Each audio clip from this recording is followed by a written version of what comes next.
Welcome friends, class science में class 9th के science वाले पार्ट में आपका स्वागत है। इसमें हम साइंस के उन महत्वपूर्ण प्रश्नों के बारे में बताएंगे जो एग्ज़ाम में पूछे गए हैं। ठीक है, इसमें जैसे पहला प्रश्न पूछा गया है कि सब्लिमेशन यानी ऊर्ध्वपातन किसे कहते हैं। ठीक है, सब्लिमेशन माने ऊर्ध्वपातन किसे कहते हैं। तो कुछ ऐसे पदार्थ होते हैं जो गर्म करने पर सीधा ठोस से गैस में चेंज हो जाते हैं, बिना लिक्विड में आए सीधा सॉलिड से गैस में चेंज हो जाते हैं, उन्हें बोलते हैं ऊर्ध्वपातन पदार्थ। तो इसका एग्जाम्पल है आपका नेफ्थलीन की गोलियां। ठीक है, तो आपको ध्यान रखना है नेफ्थलीन की गोलियां। ठीक है, इसके अलावा अमोनियम क्लोराइड भी सब्लिमेशन पदार्थ है। कपूर जानते होंगे आप, कपूर, कैम्फर माने कपूर भी सब्लिमेशन वाला पदार्थ है। फिर पेपर में आता है कि एक हाइपोटोनिक सॉल्यूशन है, उस सॉल्यूशन में अगर कोई सेल रखा जाता है तो वो पिचक जाता है या फूल जाता है। तो आपको याद रखना है कि उसके अंदर रखने पर वो फूल जाता है। ठीक है, फिर एक प्रश्न आता है कि डिस्प्लेसमेंट क्या जीरो या नेगेटिव हो सकता है। तो हाँ, डिस्प्लेसमेंट जो होता है यानी जो विस्थापन होता है वो जीरो, पॉजिटिव और नेगेटिव तीनों हो सकता है। ठीक है, फिर एक याद रखना है आपको,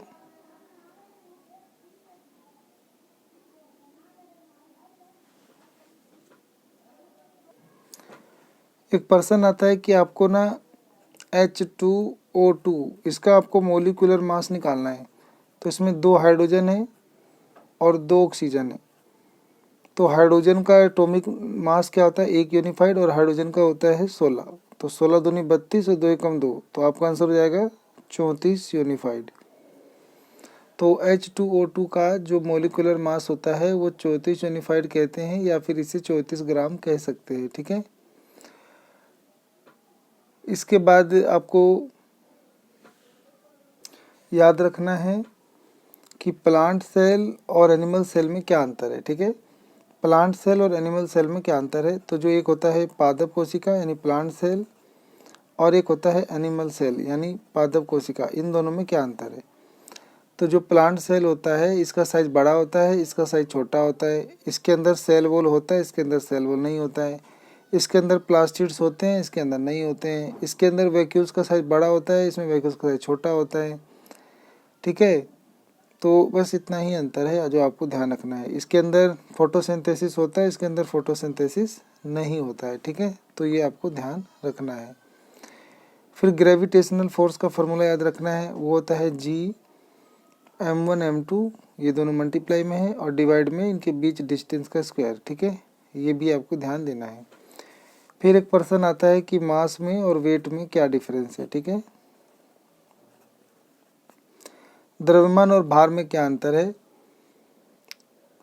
तो मास जो होता है वो हर जगह समान होता है, और जो वेट होता है वो हर जगह समान नहीं होता है, ये चेंज होता रहता है हर लोकेशन पे। ठीक है, और जो मास होता है ये कभी जीरो नहीं हो सकता, लेकिन जो वेट होता है ये हमारे पृथ्वी के केंद्र में जाके जीरो हो सकता है। ठीक है, अब कहता है कि मास जो होता है वो हर जगह चेंज नहीं होता है, लेकिन वेट जो होता है वो चेंज होता है। मास जो है वो एक स्केलर क्वांटिटी है, और जो वेट होता है ये एक वेक्टर क्वांटिटी है। ठीक है, मास को निकालने के लिए हम मतलब कोई भी ऑर्डिनरी बैलेंस का प्रयोग करते हैं, लेकिन वेट निकालने के लिए हम स्प्रिंग बैलेंस का प्रयोग करते हैं। ठीक है,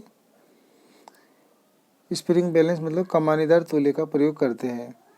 मास का ऐसा ही मात्रक ग्राम या किलोग्राम होता है, और वेट का ऐसा ही मात्रक जो होता है वो फोर्स का ऐसा ही मात्रक के बराबर होता है, यानी न्यूटन होता है। ठीक है, तो इतनी चीज़ों का हमें यहाँ पे ध्यान देना है।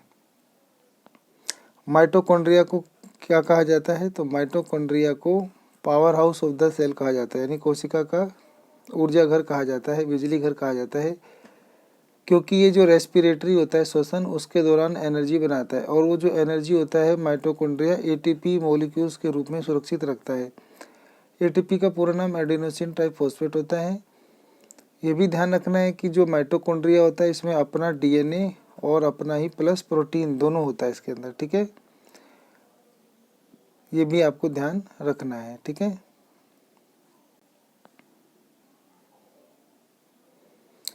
फिर एक प्रश्न आता है हमारा कि जैसे सॉल्यूशन यानी विलियन, सस्पेंशन माने निलंबन, और एक आता है कोलोइड यानी कोलोइड विलियन। इन तीनों में क्या अंतर है? तो पहला अंतर है स्टेबिलिटी का यानी स्थिरता का। ये स्टेबल होते हैं यानी इसको शांत छोड़ देंगे तो इसके कण नीचे नहीं बैठते। विलियन का उदाहरण होता है जैसे पानी में नमक घोल दोगे तो इसके कण नीचे नहीं बैठेंगे, यानी इनके कण जो होते हैं वो स्टेबल स्थायी है, एक बार घुल जाते हैं तो घुल जाते हैं। ये अनस्टेबल होते हैं यानी नहीं घुलते हैं, जैसे पानी में रेत घोलोगे तो इसके कण नीचे बैठ जाते हैं, घुलते नहीं हैं। कोलोइड जो होते हैं ये थोड़ा बहुत स्टेबल होते हैं, ठीक है। इसके कण जो होते हैं पूरे के पूरे नीचे नहीं बैठते हैं, ठीक है। इसके अलावा अगला अंतर है फिल्टर यानी छानना। इसका अगला पढ़ेंगे हम फिल्टरेबिलिटी छानना, यानी इसको छानोगे तो इसके कण जो है नहीं छनेंगे। इसके कण बड़े होते हैं तो छन जाएंगे और इसके कण जो होंगे वो नहीं छनेंगे, ठीक है। हाँ, फिल्टर पेपर पे थोड़ा बहुत छन जाएंगे, ठीक है। फिर मिक्सचर्स का टाइप्स में देखा जाए तो ये आपका होमोजीनियस होता है यानी समांगी मिश्रण होता है। ये आपका विषमांगी होता है। ये भी विषमांगी ही होता है लेकिन लगता समांगी है, ठीक है, ये भी ध्यान रखना है। ये आपका हेट्रोजीनियस होता है यानी ये हेट्रोजीनियस मिक्सर होता है लेकिन देखने में ये होमोलोगस लगता है, ठीक है, होमोजीनियस लगता है ये, ठीक है, ये आपको ध्यान रखना है। ये प्रकाश को नहीं फैलाते हैं, ये भी प्रकाश को नहीं फैलाते हैं, ये प्रकाश को फैलाते हैं, तो ये भी आपको याद रखना है, ठीक है।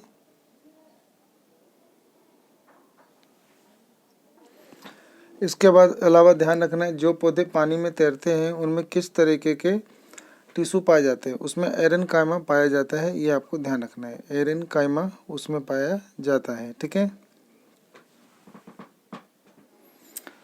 इसके बाद आपको ध्यान देना है कि दाल के कोई भी दो उदाहरण देना है तो चना मटर आप लिख देंगे। खरीफ मौसम में उगने वाले दो खरपतवारों के नाम बताना है, वीड्स के नाम। तो एक का नाम होता है मोथा और एक का नाम होता है चौलाई। तो ये खरीफ मौसम में उगने वाले दो खरपतवार हैं, ठीक है, जो फसलों के साथ अवांछित पौधे उग जाते हैं उन्हें खरपतवार कहते हैं। फिर पेपर में आ जाता है जैसे अंडा कौन कौन से जीवों से प्राप्त किया जाता है। तो अंडा जो है बत्तख और मुर्गियों से प्राप्त किया जाता है। दूध देने वाले जानवरों के नाम पूछ लेता है तो गाय, भैंस और बकरी आपको बताना है। फिर उसके बाद पूछ लेता है कि खरपतवार किसे कहते हैं। ऐसे साकी अवांछित पौधे जो फसलों के साथ बिना चाहे उग जाते हैं उन्हें खरपतवार कहते हैं। उर्वरक की परिभाषा देना है यानी फर्टिलाइजर की। तो उर्वरक किसे कहते हैं? वे रासायनिक पदार्थ जो जमीन में डालने से उत्पादन बढ़ाते हैं या खेतों में डालने से उत्पादन को बढ़ाते हैं और जिनका उत्पादन फैक्ट्रियों में होता है उन्हें उर्वरक कहते हैं, ठीक है। उसके अलावा आता है जैसे अंतर फसलीकरण, इंटर क्रॉपिंग किसे कहते हैं, अंतर खेती किसे कहते हैं। अंतर फसली में दो या दो से अधिक फसलों को एक साथ उगाते हैं परंतु उनके उगाने का ढंग अलग अलग होता है, ठीक है, अलग अलग लाइन में उगाते हैं तो इसको बोलते हैं अंतर फसलीकरण, ठीक है। तो इसके बाद आता है मांस देने वाले जो मुर्गे को पाला जाता है, मांस के लिए जिस मुर्गे को पाला जाता है उसका नाम बताना होता है। तो मांस के लिए जो पाला जाता है उस मुर्गे का नाम है ब्रोलर्स। एक लेयर्स होता है जो अंडे के लिए पाला जाता है, ठीक है। एक मांस के लिए जो पाला जाता है वो आपका ब्रोलर्स होता है, तो वो आपको ध्यान रखना है। फिर पेपर में आता है फसल चक्र किसे कहते हैं, मतलब क्रॉप रोटेशन किसे कहते हैं। तो किसी भी भूभाग पर पूर्व नियोजित क्रम में विभिन्न फसलों को उगाने को फसल चक्र कहते हैं, ठीक है। और उसके बाद हमें याद रखना है एक प्रश्न आता है जैसे अंडे देने वाले मुर्गे को क्या बोलते हैं, मुर्गी को, तो आपको याद रखना है लेयर्स कहते हैं, ठीक है। वर्ष में मतलब ऐसा खेत जिसमें साल में एक ही फसल होती है उसे क्या कहते हैं, तो उसे बोलते हैं एकल फसल उत्पादन, इंग्लिश में उसे मोनोकल्चर कहते हैं। यानी एक साल में एक ही फसल उगाते हैं उसे बोलते हैं एकल फसल उत्पादन, यानी इंग्लिश में मोनोकल्चर। जब एक से अधिक फसलें इकट्ठा उगाते हैं तो उसे क्या कहते हैं, उसे बोलते हैं मिक्स कल्चरिंग, यानी मिश्रित कृषि कहते हैं, ठीक है, ये भी आपको ध्यान रखना है। तो आपको एक भेड़ की देसी नस्ल का नाम बताना है, तो वो होता है नेलोर और मंडिया, ठीक है, ये दो आपको ध्यान रखना है। फिर ऐसे ही पूछता है बकरी की कुछ नस्लों के नाम बताओ, तो बकरी में जैसे आपको याद रखना है जमुना पारी नस्ल, हिमालयन नस्ल, बंगाल और असम की पहाड़ियों की नस्ल, ठीक है। पोल्ट्री रोग क्या होता है, ये भी पेपर में पूछा जाता है। पोल्ट्री रोग क्या होता है? पोल्ट्री पक्षियों में जीवाणु, विषाणु या कवक रोग जो लग जाते हैं और उनसे पक्षियों में पोषक की कमी आ जाती है, तो इसको पोल्ट्री रोग कहते हैं। पक्षियों में जीवाणु, विषाणु, कवक से जो रोग फैलते हैं उसे पोल्ट्री रोग कहते हैं। तो ये आपको ध्यान रखना है, ठीक है। ऑपरेशन फ्लड कार्यक्रम किससे संबंधित है? तो ये आपका दूध के उत्पादन से संबंधित है, ये आपको ध्यान रखना है, ठीक है। गाय में होने वाले दो संक्रामक गाय में होने वाले दो संक्रामक रोगों के नाम बताने हैं गाय में। तो गाय में दो रोग होती है, जैसे गाय पॉक्स और एक होता है खुर मुंह पक्का। फिर आता है मुर्गी में होने वाले दो रोगों के नाम, तो वो होता है फाउल पावक्स और एस्परजिलोसिस, ठीक है। तो ये आपको ध्यान रखना है।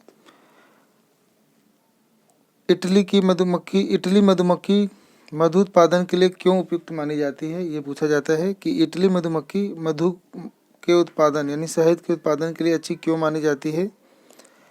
क्योंकि ये डंक कम मारती है और ये बहुत ही बढ़िया शहद बनाती है, ठीक है। तो ये उत्तर हो जाएगा।